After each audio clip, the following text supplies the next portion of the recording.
খাবারটা খাইনি, এখন নিজে খাচ্ছে বহু ধারা। আরে ওইটা না টকাই সেটা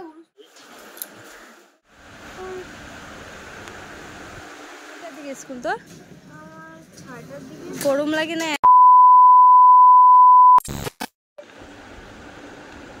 হেই everyone, welcome back to our channel. আমি রিতা আবার চলে আসলাম নতুন একটা ব্লগ ভিডিও নিয়ে, নতুন একটা হ্যাপি মোমেন্ট নিয়ে। হাতে থেকে ওইটা পড়ে যাচ্ছে।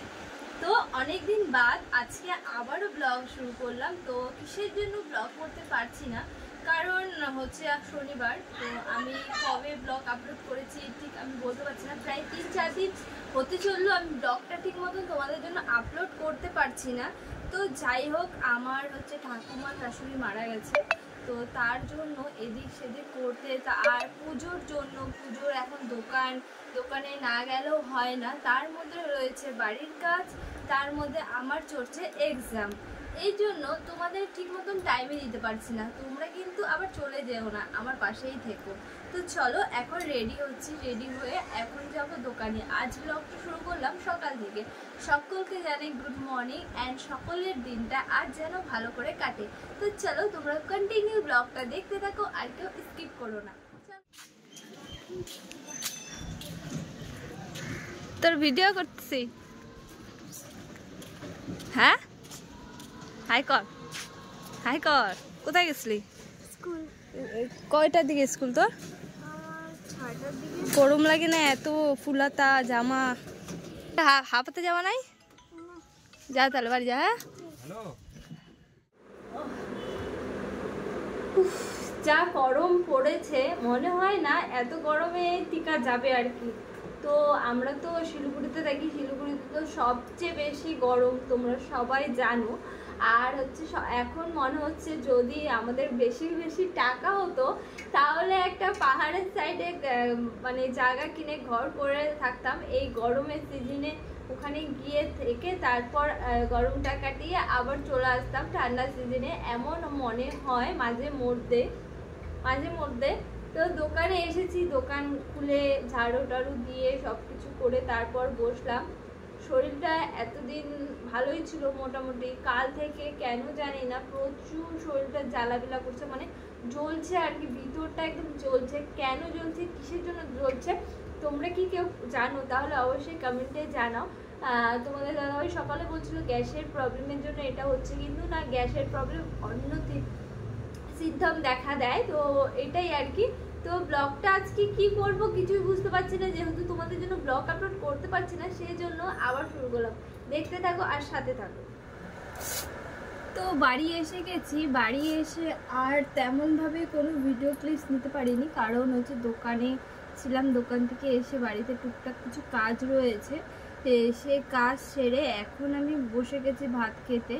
টুকাইকে স্কুল আনতে হবে, স্কুলে থেকে নিয়ে আসতে হবে আবার। তো ওকে আজকে স্কুল থেকে নিব না, তোমার দাদাভাই নিতে চলে গেছে। তো আমি একটু প্রচণ্ড খিদে পেয়েছে, সকালবেলা তেমন কিছুই খাওয়া হয়নি।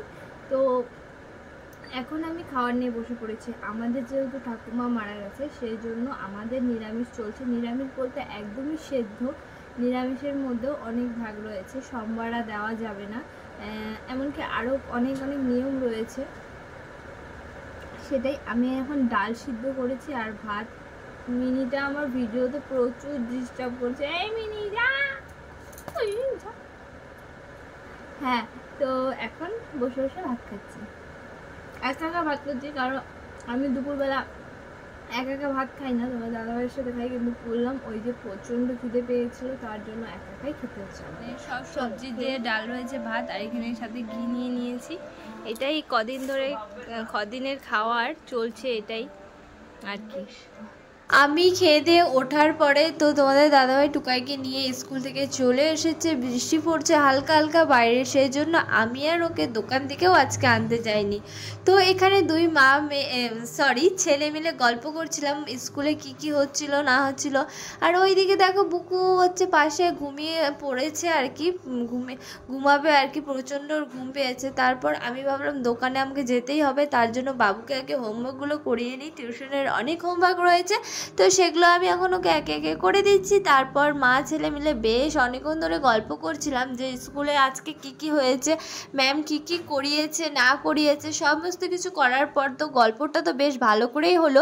তারপর দেখো লেখার সময় শুরু হয়ে গেছে ওর ন্যাকামি, ফুফিয়ে কাঁদছিল। তোমরা হয়তো ক্যামেরাতে ঠিক বুঝতে পারছো না, কিন্তু আমি ভালোই বুঝতে পারছি। চলো, ছোটোবেলায় আমরাও এরকম অনেক ফাঁকি মেরেছি। আমরা এত ছোটোতেও আমরা এত পড়াশোনা করিনি। ওরা নার্সারি, LKG, UKG, তারপর 1, আর আমরা ডাইরেক্টলি 1-এ উঠে গেছি। আর এখনকার বাচ্চারা 3 বছর 2.5 বছরে স্কুল চলে যায়, আর আমাদের আগে 6 বছরের আগে স্কুলে নিতই না আর কি। তো যাই হোক, ছোটোবেলার কথা একদিন না হয় পরেই শেয়ার করবো। চলো, ছেলেকে আগে একটু হোমওয়ার্ক করিয়ে নিই, তারপর আমারও একটু মাথাটা কেমন ধরছে, কিন্তু মাথাটা ধরলে তো আর হবে না, কারণ আমাকে দোকানে যেতেই হবে। তো বাবুকে ঘুম পাড়িয়ে বুকুর সাথে তারপর আমি চলে গেছি আবারও দোকান। ওই যে বললাম, ছেলেকে ঘুম পাড়িয়ে বুকুর কাছে রেখে তারপর চলে এসেছি আমি দোকান। বিকেলবেলা দোকান খোলার সময় এই দোকানটাই আমার প্রথমে চোখে পড়ে, কারণ এটা হচ্ছে চাউমিন মোমোর দোকান, সবচেয়ে প্রিয় আমার খাবার যেটা। কিন্তু এখন তো আমাদের নিরামিষ চলছে, আমরা তখন খেতে পারবো না। চলো, দোকানটা দেখে মন খারাপ করে, আর মাঝে মধ্যে না দোকানটাতে আসলে মানে আমার দোকানে যদি আমি আসি, এত সুন্দর গন্ধ করে মোমো চাউমিনে, মনে করে আমাকে দড়ির মতন টেনে নিয়ে যায়। আবার মনকে আমি শক্ত করে আবার চলে আসি। যেহেতু এখন ঠাকুমা মারা গিয়েছে, সেজন্য আমি খেতে পারবো না, তার জন্য মনকে একটু শক্ত করে চুপচাপ বসে বসে এখন সেলফি তুলছি, একটু রিলস করে নিলাম। তারপর আমি হচ্ছে পুজোর জন্য কিছু আপডেট দিচ্ছিলাম, লাইভ করছিলাম, সেজন্য তোমাদেরকে আর ভিডিও করতে পারিনি, কারণ একটাই মোবাইল, লাইভ করব না ভিডিও করব কিছুই বুঝতে পারছিলাম না, সেজন্য আর কোনো ভিডিও তুলতে পারিনি। দেখো, বসে বসে 1 বোতল জল খেয়ে শেষ করলাম, আর লাইভ করছি, গলাটা শুকিয়ে যাচ্ছে, চিলে লাইভ করতে হচ্ছে, সেই জন্য। চলো, দেখতে থাকো আর সাথে থাকো। কয়েকদিন ধরে না পরিষ্কার করতে করতে এত ট্যান পড়ে গেছে মুখের চারিয়ে, চোখ দিয়ে পুরো ট্যান পড়ে গেছে, তাই একটু ক্লিনজিং করে নিলাম যাতে ফেসটা একটু ভালো লাগে। অনেকটাই ট্যান রিমুভ হলো। আর সকাল থেকে এত দৌড়ঝাঁপ, দোলা বাড়ি সারাদিন চলতেই থাকে, সেজন্য প্রচুর ট্যান পড়ে গেছে। এখন ঠিক হলো, এখন বাড়ি যাবো, দোকান বন্ধ করার পালা। এখন ঘড়িতে বাজে প্রায় 8টার কাছাকাছি বেজে গেছে। এখন বাড়ি যাবো, সব দোকানপাট গুছিয়ে। চলো, দোকানটা বন্ধ করি আগে। জানো তো, আমি যখন দোকানে আসি মনের আনন্দে দোকানে আসি, কারণ আমি জানি আমি একটা কিছু করতে যাচ্ছি। আর যখন রাতের বেলা তো বাড়ি অবশ্যই যেতে হবে, আর তো দোকান তো বন্ধ করতেই হবে, সারা দিন রাত দোকান খুলে রাখলে হবে না। আর আমার না দোকানে থাকতে এত ভালো লাগে, কেন কি বাড়িতে এত চিল্লাচিল্লি আমার না ঠিক ভালো লাগে না। আর দোকানটা একটা নিলিবিলি জায়গা, নিজের কাজের জায়গা, এত ভালোবাসি আমার নিজের কাজকে, তা বলে বোঝাতে পারবো না। আমি কেন, প্রত্যেকটা কাজে যারা জয়েন আছো তারা নিজেদের কাজকে প্রত্যেকজনই এত ভালোবাসো, ঠিক আমারই মতন। আর কেনই বা বাসবো না, তাদের জন্যই আমাদের এত কিছু। আর যদি আমরা কাজকর্ম না করতাম তাহলে হয়তো এত কিছু আমরা করতে পারতাম না। আর কাজই সব। আজকাল জানো তো, টাকা ছাড়া কিছুই হয় না, সবাই সেটা জানো। হ্যাঁ, আর টাকাই সব। মাঝে মধ্যে টাকা থাকলেও আবার কিছু হয় না, কিন্তু মেনলি যেটা, টাকা ছাড়া এখনকার মানুষ তোমাকে কেউই পাত্তা দেবে না।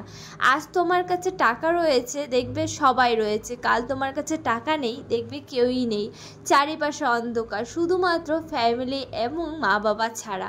ফ্যামিলির লোক কখনোই তোমার পাশ থেকে সরে যাবে না, কারণ তারা তোমাদের রক্তের আপনজন, সেজন্য। আর বন্ধু বান্ধব সেটা তো দুদিনের। আজ তোমার কাছে ওই প্রথমেই বললাম টাকা রয়েছে তো সব বন্ধু সমান হয় না, যেমন হাতের 5টা আঙ্গুল সমান না, ঠিক তেমনই সব বন্ধু বান্ধব সমান হয় না। বলবো না যে বন্ধু বান্ধব পাশে থাকে না, অলওয়েজ সব বন্ধু বান্ধব সবার মতন পাশে থাকে না, কিন্তু গুনে 2-1জন বন্ধু বান্ধব অনেকটাই ভালো, অনেকটাই পাশে থাকে। তোমরা হয়তো আমার প্রত্যেকটা ভিডিও দেখো, তাহলে বুঝতে পারবে কোন কোন বন্ধু বান্ধব আমাদের পাশে রয়েছে। দেখো, তোমাদের সাথে কথা বলতে বলতে আমি চলে আসলাম বাড়ি এসে সবার জন্য আইসক্রিম। আমি একটা নিয়েছি, বুকু একটা নিয়েছে, টুকাই একটা নিয়েছে, আর আমাদের সিমি সোনার জন্য আমি আইসক্রিম নিয়ে এসেছি। দেখো সিমির জন্য আইসক্রিমটা যেটা আনা হয়েছিল সেটা পেয়ে ও বুঝেই গেছে যে ওটা ওর জন্য আনা হয়েছে। আর টোকাই ওদিকে মন খারাপ করে বসে আছে, যেহেতু ওর মা সিমিকে আদর করছে।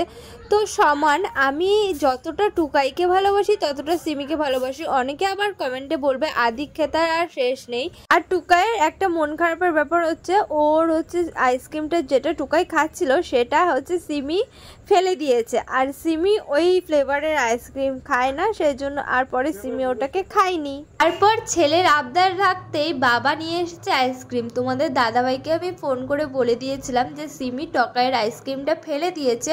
আর আমি বলেছিলাম অনেক দিন থেকে তালের মানে বড়া তো খেতে পারবো না, তেলের জিনিস, তালের ক্ষীর খেতে ইচ্ছে করছিল। এই ভাদ্র মাসে এইবারই ফার্স্ট আমি এই মাসে ফার্স্টে আমি এখনও খাইনি, ভাদ্র মাস পড়ার পর এখনও তালের ক্ষীর আমি খাইনি। সেজন্য বরমাসিকে অর্ডার করে দিলাম, আর কথা মতো বরমাসাই নিয়েও চলে এসেছে। তারপর অনেকটাই রাত হয়ে গেছে, রাত বলতে প্রায় 10:30 11টা বাজতে চললো। যেহেতু এখন ঠিকঠাকভাবে বাইরে কিছু খাওয়া হয় না, সেই জন্য একটু তাড়াতাড়ি খিদে পেয়ে যায়। তারপরে তোমাদের দাদাভাই খেয়ে দিয়ে উপরে উঠে বসে গেছে মহারাজের মতন। ও বিছানা করবে, কারণ রাতের বিছানা ওই করে আর কি।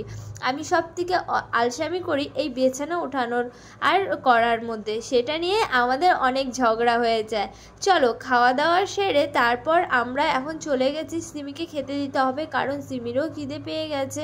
তারপর এখন চলে যাচ্ছি রাতের ওষুধ খেতে, ওষুধ খেয়ে তারপর ঘুমিয়ে পড়বো। চলো আজকের ভিডিও এখানে এন্ড করছি। যদি ভিডিওটা ভালো লেগে থাকে অবশ্যই like comment share and subscribe. দেখা